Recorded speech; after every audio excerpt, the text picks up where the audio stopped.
Hey guys, this is Abhishek from GadgetsToUse.com and today we are going to do the full review of Qiku Terra. This company is called Qiku, but it is pronounced as Qiku, and this is their new smartphone which they have launched in India. We are going to do the full review in this video. We will talk about all the pros and cons, all the features of this device which are good, and we will also talk about all of the factors which are important for you. Starting with the build quality and design, the build quality of Qiku Terra is definitely one of the premium you can get at that particular price point at which it is coming. It is coming in two ways. If you have an invite for this phone, you can buy this phone for approximately 20,000 rupees. Otherwise, you will have to shell out 22,000 rupees approximately. Talking about the cameras, it has got two cameras at the back.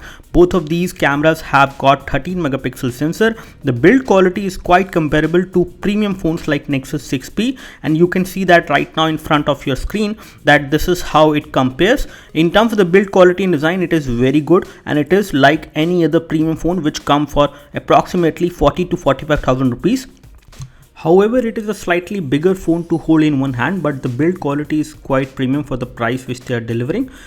This company is relatively new in Indian market and we are not sure about the after sale support, but the device is very good in terms of the overall software stability and the overall performance in day-to-day usage. We really like this device in the overall performance as we got from this one. Let's do a physical overview. On the front top, you get 8 megapixel camera, metallic earpiece and proximity sensors over there. Moving on to the front bottom, you get capacitive buttons which are there within the body, not within the display, which is definitely a good thing. Although the phone is slightly big to hold in one hand, and sometimes some of the keys are slightly difficult to access if you are using this phone with one hand. At the bottom, you get micro USB port for data syncing and charging, loudspeaker and primary microphone. Again, this device does have secondary microphone as well.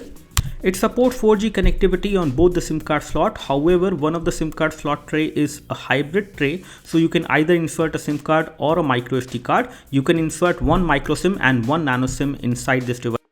You have got good quality of metallic buttons on the right hand side on the top, which includes the volume rocker and the power and sleep key, and both of these buttons give you good amount of feedback. It has dual true tone LED flash which gives you good photos even when you capture in low light. We also compared the build quality and thickness of Qiku Terra with Nexus 6P, which is a premium phone.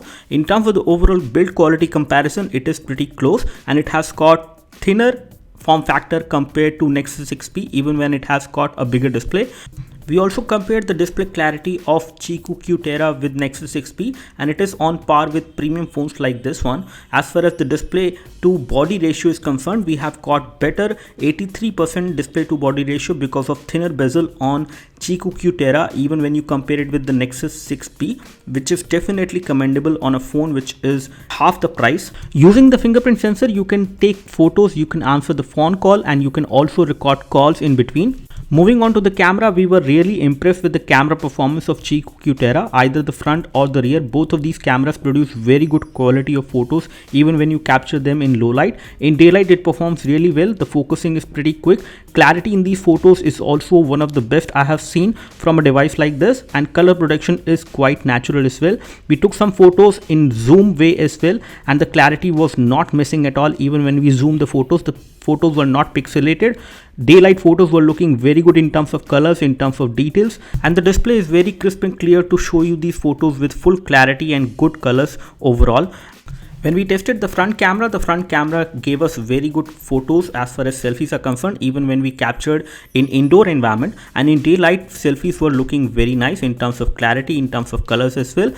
We were impressed with the front as well as the rear camera on this phone. Moving on to some software features, it has got a smart application which is called Speed Up, which allows you to speed up the phone by clearing the RAM and certain applications which are running in the background. You also have got battery saving options. You have ultra power saving mode supported as well. You have got 3 levels of power saving supported on this one. You can have more camera options by enabling touch to capture. You can also have a photo grid in the camera interface, and all these things can be controlled with the help of the camera options which are provided as a part of the UI. So they have given a lot of control in a way you would like to use the camera UI.